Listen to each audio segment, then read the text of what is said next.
इंसान को बचाने, पापों से छुड़ाने, मृतकों को जिलाने मेरा मसीह आया।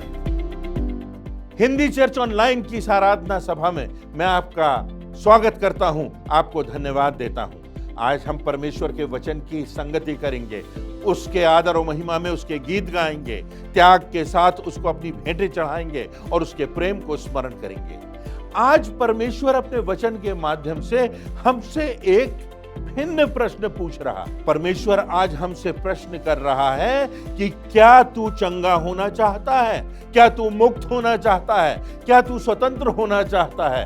क्या तू भरपूरी का जीवन, परिपूर्णता का जीवन जीना चाहता है? आज इस विषय पर परमेश्वर हमको हमारी जिंदगी में चुनौती देना चाहता है। आइए इस आराधना में हम आगे बढ़ते हैं और परमेश्वर के वचनों पर ध्यान देते हैं, अपना ध्यान परमेश्वर की ओर लगाते हैं। आप सभी को जय मसीह की। आज की हिंदी चर्च ऑनलाइन सर्विस में मैं आपका स्वागत करती हूँ। आइए हम सब अपने बीच में परमेश्वर पिता को आमंत्रित करते हैं और संपूर्ण आराधना पर उसकी सामर्थ और उसकी अगुवाई और उसकी आशीष को मांगती हूँ। हम प्रार्थना में जाएंगे। परमेश्वर पिता, मैं धन्यवाद देती हूँ आज के दिन के लिए प्रभु जी, और इस हिंदी चर्च ऑनलाइन सर्विस को जो माध्यम प्रभु जी आपने हमको दिया है प्रभु, हम धन्यवाद देते हैं। हम प्रभु जी अलग अलग स्थानों पर प्रभु जी हैं, लेकिन प्रभु जी इस माध्यम के द्वारा प्रभु जी आपकी आशीष को प्राप्त कर सकते हैं प्रभु। हम धन्यवाद देते हैं। आज के वक्ता को आपके हाथ में सौंपते हैं प्रभु जी। अपने वक्ता को परमेश्वर पिता आशीष से भर दे प्रभु जी, सामर्थ से भर दे, ताकि जो वचन प्रचार किया जाए और सुनने वाले के लिए प्रभु जी आशीष का कारण होने वाला हो सके। संपूर्ण आराधना पर आपकी आशीष चाहती हूँ और अपनी विनती को अपने उद्धारकर्ता मसीह यीशु के नाम से मांगती हूँ, आमीन। अब मैं वचन में से पढ़ लूंगी। भजन संहिता 103 1 से 4 यहाँ इस प्रकार लिखा हुआ है। हे मेरे मन, यहोवा को धन्य कह और जो कुछ मुझ में है उसके पवित्र नाम को धन्य कह। हे मेरे मन, यहोवा को धन्य कह और उसके किसी उपकार को ना भूलना। वही तो तेरे सब अधर्म को क्षमा करता और तेरे सब रोगों को चंगा करता है। वही तो तेरे प्राण को नाश होने से बचा लेता है और तेरे सिर पर करुणा और दया का मुकुट बांधता है। हम धन्यवाद देते परमेश्वर को इस वचन के लिए, क्योंकि हमारा परमेश्वर सामर्थी है, हमारे सिर पर करुणा और दया का मुकुट बांधने वाला परमेश्वर है। तो आइए हम सब मिलकर बड़े उत्साह और आनंद के संग कुछ कोरस और गीतों को जहाँ कहीं भी हमें परमेश्वर की आराधना स्तुति के लिए गाएंगे।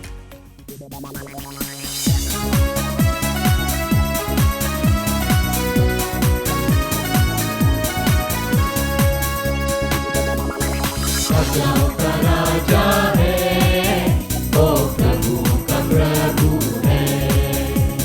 राजाओं का राजा है, ओ प्रभु का प्रभु है। प्रभु यीशु मसीह, प्रभु यीशु मसीह, प्रभु यीशु मसीह, प्रभु यीशु मसीह। राजाओं का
प्रभु यीशु मसीह, प्रभु यीशु मसीह, राजाओं का राजा है, वो प्रभु का प्रभु है। राजाओं का राजा है, वो प्रभु का प्रभु है।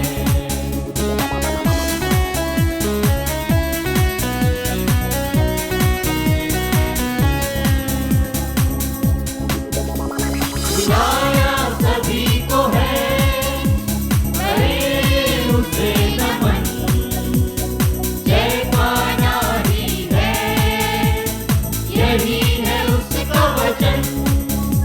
बुलाया सभी को है, करे उसे नमन, जयकारा ही है, यही है उसका वचन। जब तक सांस रहे रुके नहीं कदम, जब तक सांस रहे रुके नहीं कदम। राजाओं का राजा है, वो प्रभु का प्रभु है। राजाओं का राजा है, वो प्रभु का प्रभु है।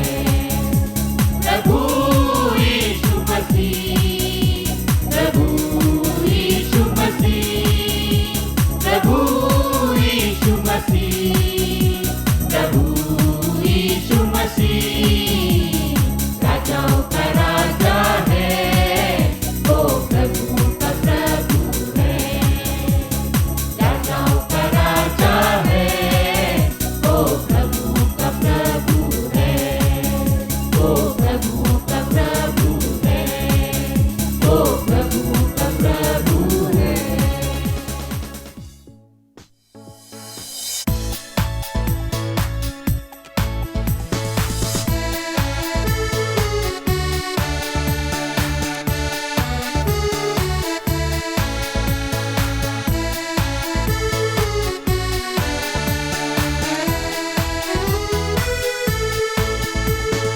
कभी भी यीशु न छोड़ेगा, कभी भी यीशु न त्यागेगा, कभी भी यीशु के लोग लज्जित नहीं होंगे। कभी भी यीशु न छोड़ेगा, कभी भी यीशु न त्यागेगा, कभी भी यीशु के लोग लज्जित नहीं होंगे। जन्माने वाली माता हमें भूल सकती है, अपने सगे लोग हमें छोड़ सकते हैं। जन्माने वाली माता हमें भूल सकती है, अपने सगे लोग हमें छोड़ सकते हैं। मैं तो जगत के अंत तक सदा तेरे साथ रहूंगा, यीशु ने कहा। मैं तो जगत के अंत तक सदा तेरे साथ रहूंगा, यीशु ने कहा। कभी भी यीशु न छोड़ेगा, कभी भी यीशु न त्यागेगा, कभी भी यीशु के लोग लज्जित नहीं होंगे। अपनी हथेली पे चेहरा तेरा मैंने खोद रखा है, कभी ना भूलूंगा। अपनी हथेली पे चेहरा तेरा मैंने खोद रखा है, कभी ना भूलूंगा। अपनी आंखों की पुतली समान रखता हूँ मैं सदा तेरा ध्यान। अपनी आंखों की पुतली समान रखता हूँ मैं सदा तेरा ध्यान। कभी भी यीशु न छोड़ेगा, कभी भी यीशु न त्यागेगा, कभी भी यीशु के लोग लज्जित नहीं होंगे।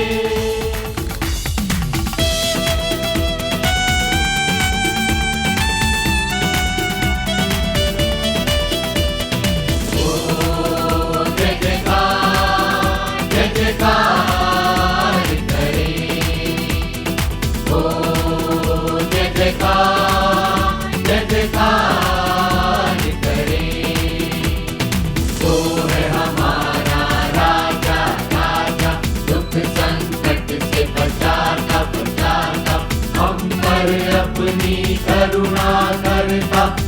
करता उपकार, क्यों ना उस पर तन मन मारे, ले अपना अधिकार। ओ जय जयकार, जय जयकार करे, ओ जय जयकार, जय जयकार करे। उस पर जिसका भरोसा भरोसा, वो तो कभी न टिकेगा टिकेगा। चाहे बीमारी चाहे गरीबी चाहे हो आसान, सब संकट से सब कष्टों से हो जाएगा पार। ओ जय जयकार, जय जयकार करे, ओ जय जयकार, जय जयकार करे। स्वर्ग है उसका सिंहासन सिंहासन, पृथ्वी बनी है आसन आसन। आकाश उसकी महिमा बताए, हस्तकला को दिखाए। सारी सृष्टि उसकी रचना, उसका ही है प्रकाश। ओ जय जयकार, जय जयकार करे, ओ जय जयकार, जय जयकार करे। कभी आपने सोचा कि अपंग होकर के जीवन की क्या स्थिति होती होगी? अपंग व्यक्ति के लिए जीना कितना कठिन होता होगा। एक ऐसा व्यक्ति जिसके मस्तिष्क और अंगों में सामंजस्य ना हो, ऐसा व्यक्ति जो पैदल ना चल सके, ऐसा व्यक्ति जो अपनी इच्छा से कपड़े ना उठा सके, वस्त्रों को ना पहन सके, अपनी इच्छा से जो चल ना सके, दृष्टिहीन व्यक्ति, व्यक्ति जिसे सुनाई ना देता हो, ऐसे व्यक्ति को देखकर हमारे हृदय में पीड़ा होती है। हम कल्पना भी नहीं कर सकते कितने लोगों का ऐसा जीवन हो जाता है। अचानक से कोई दुर्घटना होती है और दुर्घटना के शिकार व्यक्ति हो जाते हैं, और फिर उसके बाद लोगों के जीवन व्हील चेयर पर गुजर जाते हैं। अपंग होकर के जीना बहुत कठिन होता है। प्रभु यीशु मसीह के जीवन काल में उसकी मुलाकात एक ऐसे ही व्यक्ति से होती है। यूहन्ना रचित सुसमाचार उसके 5वें अध्याय की 2 से 9वीं आयतों में इस व्यक्ति का और इस घटना का वर्णन है, जबकि प्रभु यीशु मसीह एक अपंग व्यक्ति से मिलते हैं। यरूशलेम नगर में बैतसदा का कुंड था, और लोग मानते थे कि समय समय पर स्वर्गदूत आते हैं और उस कुंड के पानी को हिलाते हैं, और उसमें जो व्यक्ति अपंग होता है, जो व्यक्ति रोगी होता है, जो व्यक्ति कोढ़ से ग्रसित होता है, ऐसे व्यक्ति उस कुंड में उतर जाएं। जो सबसे पहले उतर जाता था वो चंगाई को प्राप्त कर लेता था। बैतसदा का कुंड, बैतसदा का अर्थ होता है दया का घर। यदि हम इब्रानी भाषा में देखें तो दया का घर। और यहां पर जो तीसरी आयत को यदि हम देखेंगे तो पाते हैं कि बीमार, अंधे, लंगड़े, जिनका अंग सूख जाता था या जो लोग पैरालाइज्ड हो जाते थे, ऐसी परिस्थितियों में जो लोग थे वो वहां पर पड़े रहते थे। प्रभु यीशु मसीह की मुलाकात एक ऐसे ही अपाहिज व्यक्ति से होती है, और तब प्रभु यीशु मसीह के साथ उसका वार्तालाप होता है, और हम पाते हैं कि उस व्यक्ति के जिंदगी में आमूल परिवर्तन आ जाता है प्रभु यीशु मसीह के मात्र कथन और स्पर्श से। जो यहां प्रमुख बात है वो ये कि जो व्यक्ति संसार की दृष्टि में महत्वहीन है, जिस व्यक्ति की कोई कद्र नहीं, जिस व्यक्ति की कोई कीमत नहीं, जिस व्यक्ति को कोई स्पर्श नहीं करता, जो व्यक्ति प्रेम करने के योग्य नहीं है, यीशु मसीह की दृष्टि ऐसे लोगों की ओर जाती है। कोई अंधा है, कोई कोढ़ी है, कोई सामरी निम्न जाति का है, कोई भ्रष्ट शासन का अधिकारी है, कोई दुष्टात्माओं से ग्रसित व्यक्ति है, ऐसे लोग जिनके पास कोई जाना भी नहीं चाहता, ऐसे लोग जिनके पास जाकर के कोई उन्हें स्पर्श भी नहीं करना मांगता, उनकी मदद भी नहीं करना मांगता। प्रभु यीशु मसीह की दृष्टि ऐसे लोगों पर जाती है। और आज यदि हम गौर करें तो हम पाते हैं कि हम लोग जो सामान्य, हम लोग जो पाप में पड़े हुए, हम लोग जो विभिन्न प्रकार की बुराइयों से घिरे हुए हैं, हमारी जिंदगियों में पाप है, हमारी जिंदगियों में अंधकार है, हमारी जिंदगियों में ऐसी व्यथा है जिसको कि हम व्यक्त भी नहीं कर सकते, हमारी जिंदगियों में कुछ बेड़ियां लगी हुई हैं जिनसे हम आजाद भी नहीं हो सकते। प्रभु यीशु मसीह की दृष्टि हमारी ओर लगी रहती है। और जब प्रभु यीशु मसीह इस अपाहिज व्यक्ति से मिलते हैं तो सबसे पहले एक बड़ा विचित्र सा प्रश्न उससे करते हैं। यदि इस घटना में देखें तो सबसे प्रमुख बात प्रभु यीशु मसीह का प्रश्न है। प्रभु यीशु मसीह उससे पूछते हैं कि क्या वो चाहता है कि वो चंगा हो जाए? Do you want to be healed? क्या तू स्वस्थ होना चाहता है? क्योंकि बहुत से ऐसे लोग हैं दुनिया में जो समस्याओं में बने रहना चाहते हैं, जो चंगे नहीं होना चाहते हैं, जो आदतों में, अपनी दूषित मानसिकता में, उन्हीं में खुश हैं, उन्हीं में पड़े रहना मांगते हैं। यदि हम महानगरों में जाएं, मेरा बहुत बार अनुभव हुआ, दिल्ली की सड़कों पे जाते हैं तो लोग वहां पर भिक्षा मांगने के लिए आ जाते हैं, परंतु वो भिक्षावृत्ति से निकलना नहीं चाहते क्योंकि वो उनकी आदत बन गई है। वो स्वस्थ हो जाएं अगर और उनको लगे कि अब हमको मेहनत करना है तब पैसा मिलेगा, हम तो यहाँ पर भिक्षा मांग रहे हैं, दया के पात्र बने हैं, बस इसी स्थिति में रहे और वैसे ही उनका जीवन कट जाता है। प्रेरितों के काम नामक पुस्तक के 16वें अध्याय की 16वीं आयत के आगे एक दासी का वर्णन है। उसमें दुष्ट आत्मा थी और पौलुस और सीलास जाते हैं, प्रार्थना करते हैं और दुष्ट आत्मा उसमें से निकल जाती है। और तब उसका स्वामी और वहां के लोग नाराज हो जाते हैं कि क्यों पौलुस और सीलास ने उस दुष्ट आत्मा को निकाल दिया। और तब भीड़ उनके कपड़े फाड़ती है, उनको बेंतें लगाती है, यहां तक कि उन्हें कैद में डाल दिया जाता है, क्योंकि जो इस दुष्टात्मा से ग्रसित स्त्री का स्वामी था वो उसके माध्यम से बहुत सा पैसा कमा लेता था। डॉक्टर जेम्स डॉबसन, जो कि एक बहुत प्रसिद्ध मनोवैज्ञानिक हैं, उन्होंने अपनी पुस्तक में वर्णन किया है कि एक स्त्री थी जो इलाज नहीं कराना चाहती थी क्योंकि वो बीमार रहकर दया का पात्र बनकर लोगों का ध्यान आकर्षित करती थी। उसको देखकर लोग उस पर तरस खाते थे जिससे उसे खुशी होती थी, और उससे भी ज्यादा पति घर का सारा कार्य करता था, भोजन बनाता था, देख रेख करता था, और अंततः हुआ ये कि पति उसको छोड़ करके, ऐसी पत्नी को छोड़ करके घर से भाग जाता है। हमारे जीवन में, हमारे संबंधों में कभी कभी तनाव आ जाता है।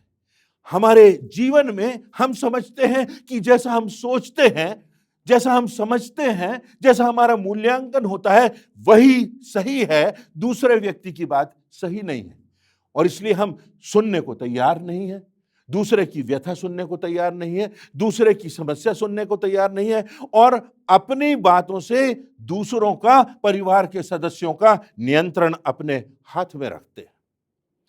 और वैसे ही हम रखना चाहते हैं, और तब लोग आदी भी हो जाते हैं। नशे की आदत है, कोई गलत आदत है, उससे हम निकलना ही नहीं चाहते, हमारी इच्छा ही नहीं, क्योंकि वो आदत बन गई है, हमारी इच्छा ही नहीं, भीतर से वो आकांक्षा ही नहीं कि उससे हम निकल जाएं। बहुत आसानी से ऐसी मूवीज सेलफोन पर भी उपलब्ध हो जाती हैं और लोग ऐसी मानसिकता से ग्रसित हो जाते हैं कि उससे वो निकलना ही नहीं चाहते, प्रयास ही नहीं करना चाहते। मात्र प्रार्थना करने से, दूसरों के सामने गिड़गिड़ाने से कुछ होता नहीं। हमको प्रयास करना चाहिए, हमको प्रार्थना तो करना है, परंतु हमारे भीतर से यह इच्छा होना चाहिए कि हम इस बंधुआई से, इस पाप की गुलामी से, इस व्याधि से, इस बुरी आदत से, इस गलत मानसिकता से, इस गलत परंपरा से, अंधविश्वास की मानसिकता जो कई परंपराओं से चली आती है, हम उससे निकलना ही नहीं चाहते, और मानो अंधभक्त होकर के उन मान्यताओं में पड़े रहते हैं। और इसीलिए प्रभु यीशु मसीह ने यह बड़ा आमूल प्रश्न किया, क्या तू चंगा होना चाहता है? और आज प्रभु यीशु मसीह मुझसे और आपसे भी यही कह रहे हैं इस वचन के माध्यम से कि क्या मैं और आप चंगे होना चाहते हैं? क्या मैं और आप अपनी उस समस्या से बाहर आना चाहते हैं? क्या मैं और आप इन गलत मान्यताओं से और इस अंधविश्वास से बाहर आना चाहते हैं? क्या मैं और आप जो आत्मिक जीवन से भटक गए हैं सही रास्ते पर आना चाहते हैं? क्या मैं और आप यदि गलत संबंधों में पड़ गए हैं तो उन संबंधों को छोड़ना चाहते हैं? यदि किसी की नशा करने की आदत है, शराब पीने की आदत है, गुटखा खाने की आदत है, ड्रग्स लेने की आदत है और हमने उसके परिणामों को देखा है अपने परिवारों में, अपने आसपास, अपने पड़ोस में, अपने समाज में, अपने मित्रों में, अपने बुजुर्गों में, हमने देखा है कि इन समस्याओं की क्या परिणति होती है, पर क्या हम उससे निकलना चाहते हैं? आज प्रभु यीशु मसीह मुझसे और आपसे ये प्रश्न कर रहा है, क्या तू चंगा होना चाहता है? क्या तू स्वस्थ होना चाहता है? क्या तू मुक्त होना चाहता है? क्या तू स्वतंत्रता का जीवन जीना चाहता है? क्या तू संपूर्णता का जीवन जीना चाहता है? क्या तू उद्धार पाना चाहता है? क्या तू अपनी आत्मा की अनंत सुरक्षा पाना चाहता है? नॉर्मन कजिन्स नाम के एक लेखक हुए और उन्होंने इंग्लिश में एक पुस्तक लिखी जिसका नाम है एनाटॉमी ऑफ एन इलनेस। एक समय उनकी जिंदगी में ऐसा आया जब उन्हें पता चला कि उनको कैंसर हो गया है और कैंसर की बीमारी बढ़ गई है। उनको हॉस्पिटल में एडमिट किया गया, उनके उपचार का प्रयास किया गया और बहुत कमजोर हो गए, यहां तक कि वो खुद चल भी नहीं पाते थे। इतनी पीड़ा होती थी कि वो चिल्लाते थे, चीखते थे और तब उनको इंजेक्शन लगाया जाता था। और एक दिन अपनी अचेतन अवस्था में उनको डॉक्टर्स और नर्सेस की बात सुनाई दी और डॉक्टर्स और नर्सेस कह रहे थे अब इसके जीवन के बचने की कोई संभावना नहीं। जब उसने इन शब्दों को सुना तो धीरे धीरे उसकी चेतना वापस आने लगी और उस संवाद को सुनने के बाद, उस बातचीत को सुनने के बाद हुआ ये कि जैसे ही डॉक्टर्स की और नर्सेस की ड्यूटी चेंज हुई, उसने दौड़ लगा दी। वो अपने बिस्तर को छोड़ करके भागा, वो उस अस्पताल को छोड़ करके भागा और उसने सोचा कि जितना भी जीवन बचा है वो उसको अपने परिवार के लोगों के साथ, अपने मित्रों के साथ जिएगा। और तब होता यह है कि कोई उससे कहता है कि बहुत सी विटामिन सी खाते जाओ, विटामिन सी की गोलियां खाते जाओ। देर सवेर होता यह कि उसका कैंसर चला जाता है। मैं आपसे ये नहीं कह रहा हूं कि विटामिन सी की गोली खाने से कैंसर चला जाएगा, परंतु इस व्यक्ति ने, नॉर्मन कजिन्स ने एक किताब लिखी है और आज ये व्यक्ति 3000 डॉक्टर्स का कंसल्टेंट है जो लोग कैंसर के पेशेंट से डील करते हैं। परंतु उसके हृदय में एक बात आ गई थी कि नहीं, मैं इस व्याधि में रहूंगा नहीं, मैं इस कैंसर से निकलूंगा, मुझे निकलना है। और उसने पूरी ताकत से, पूरा जोर लगा करके उसने परिश्रम किया, उसने अतिरिक्त ऊर्जा लगाई और वो उस स्थान से और बाद में कैंसर की बीमारी से भी वो भाग गया और बच गया और आज वो एक बड़ा कंसल्टेंट बन गया।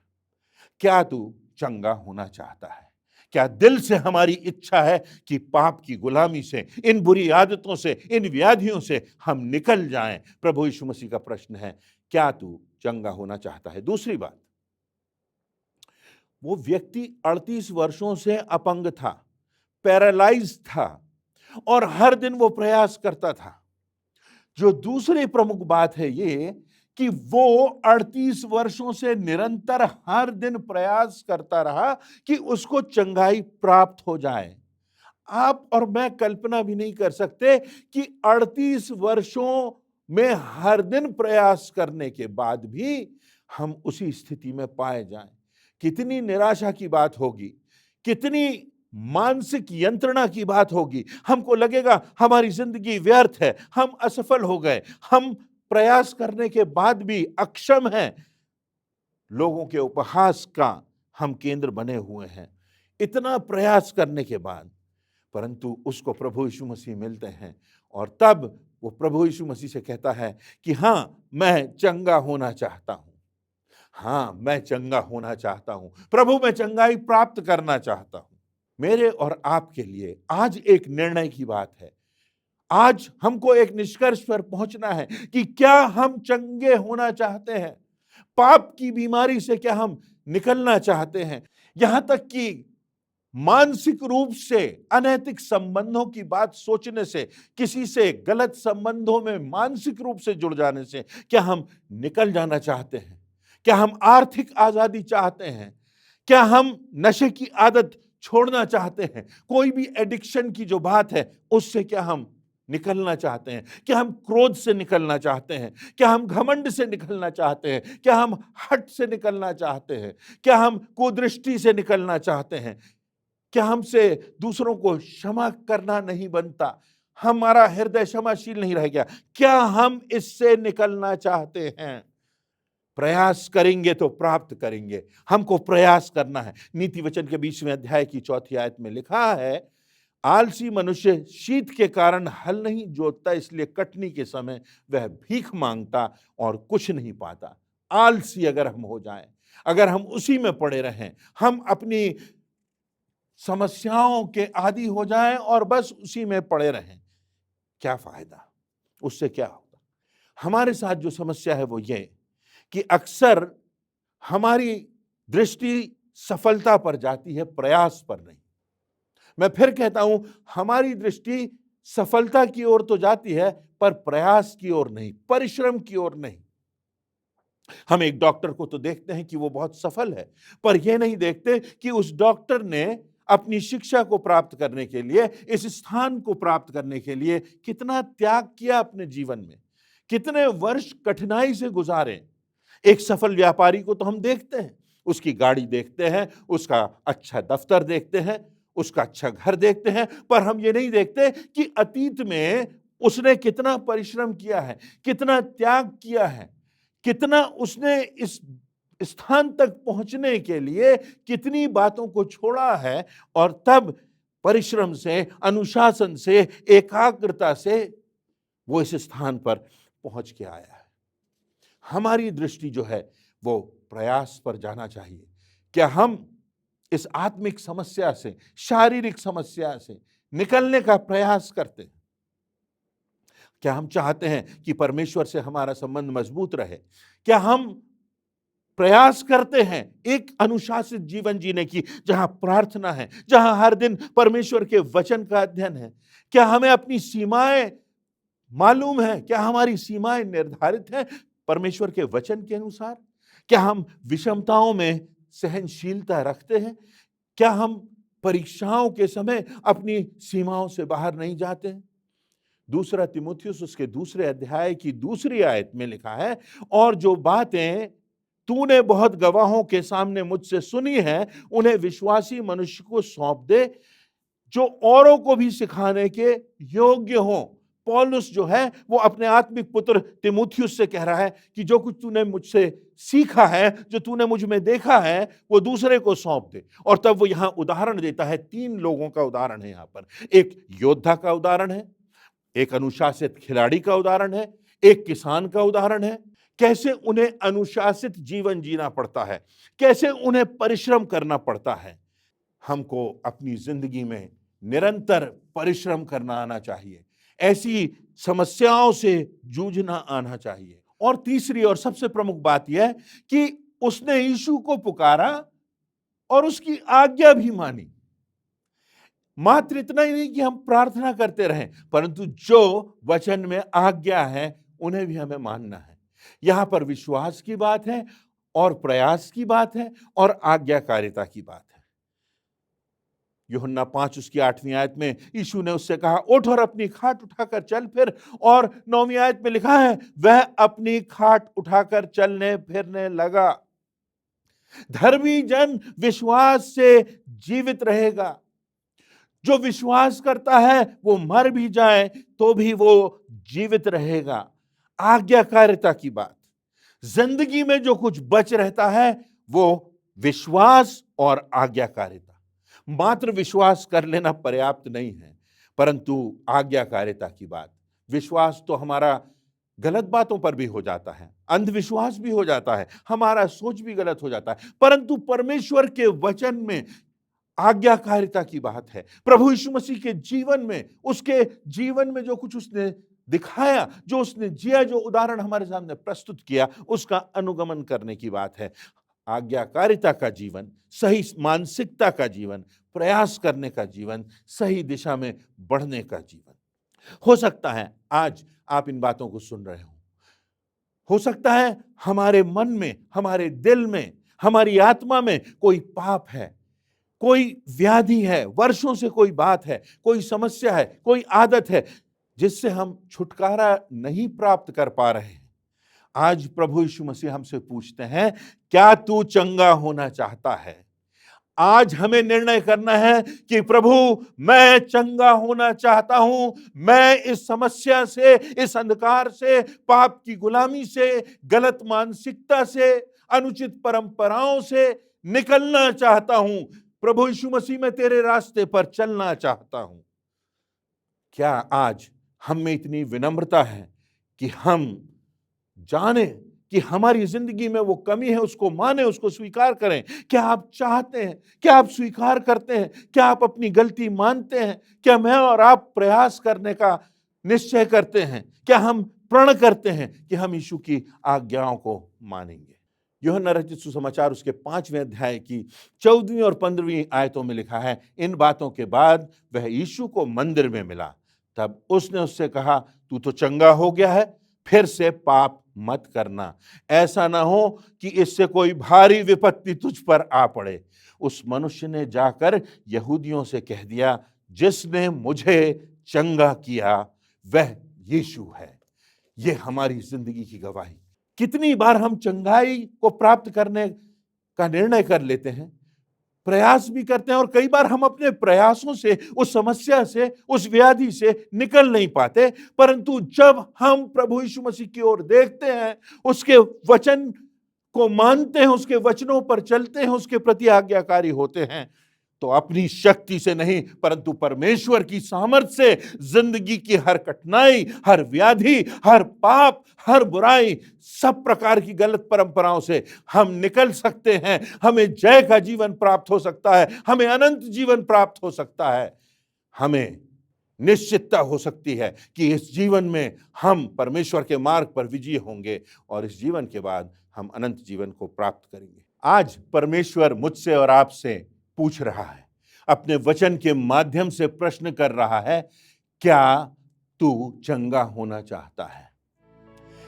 परमेश्वर आज हमसे और आपसे प्रश्न कर रहा है, क्या हम इसके लिए प्रयास कर रहे हैं? इसके लिए क्या हम प्रार्थना कर रहे हैं? और आज जो सबसे बड़ा प्रश्न है वो ये कि क्या हम परमेश्वर के प्रति, जीवित सच्चे परमेश्वर के प्रति, सृष्टिकर्ता के प्रति ईमानदारी से उसके प्रति विश्वास योग्यता का जीवन जीने के लिए प्रतिबद्ध है कि नहीं? यही जिंदगी में हमें सफलता देगा, इस जिंदगी की चुनौतियों से पार होने की क्षमता देगा और इस जिंदगी के बाद मृत्यु पर भी हमको जयवंत बनाएगा, अनंत जीवन देगा।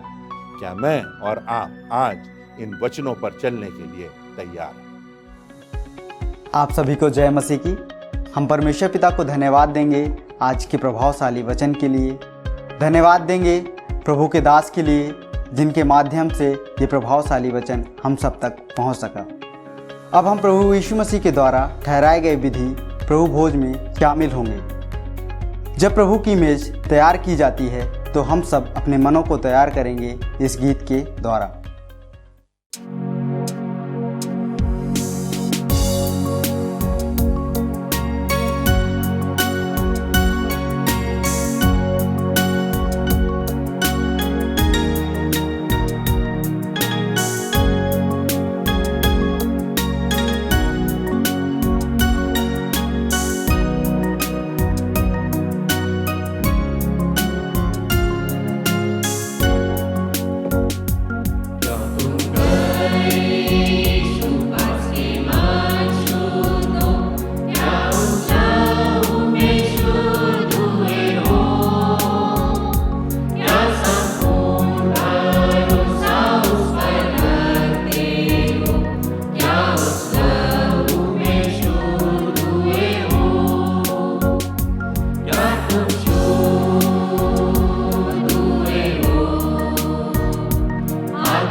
हम आराधना के केंद्रीय भाग में पहुंच चुके हैं और प्रभु भोज की इस विधि में शामिल होंगे।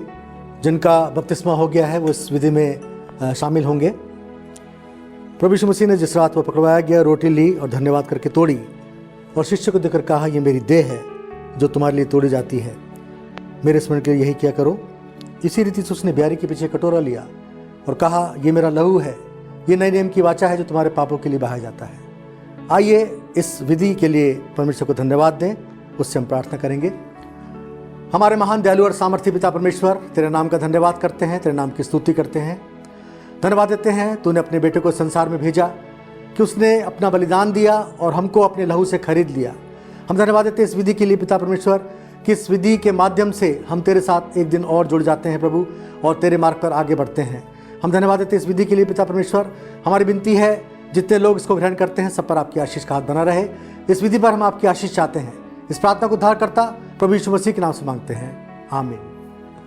प्रभु की मेज तैयार है, आइए हम सब मिलकर इसमें भाग लेंगे।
आप सभी को जय मसीह की। आइए हम अपने स्थानों पर खड़े हो जाएंगे।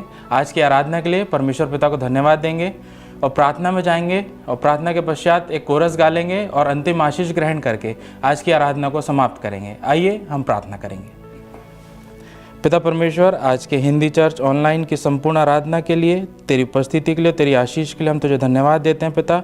आज निश्चित रूप से तूने अपने वचन के द्वारा हमसे बातचीत की है। हम तुझसे प्रार्थना करते हैं कि वचन की प्रेरणा के द्वारा हमारे जीवन तेरी निकटता में आ सके। हमारे जीवनों में जो भी बातें तेरे वचन और महिमा और गवाही के विरोध में है वह हमारे जीवनों से दूर हो सके पिता। हमारे जीवन तेरी महिमा और दूसरों के लिए आशीष का कारण ठहरने वाली हो सके। बड़े विश्वास के साथ इस प्रार्थना को अपने उद्धारकर्ता प्रभु यीशु मसीह के जीवते नाम से मांग लेते हैं, आमीन।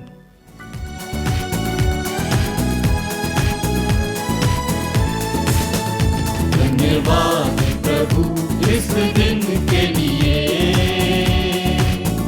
धन्यवाद प्रभु जीवन के लिए,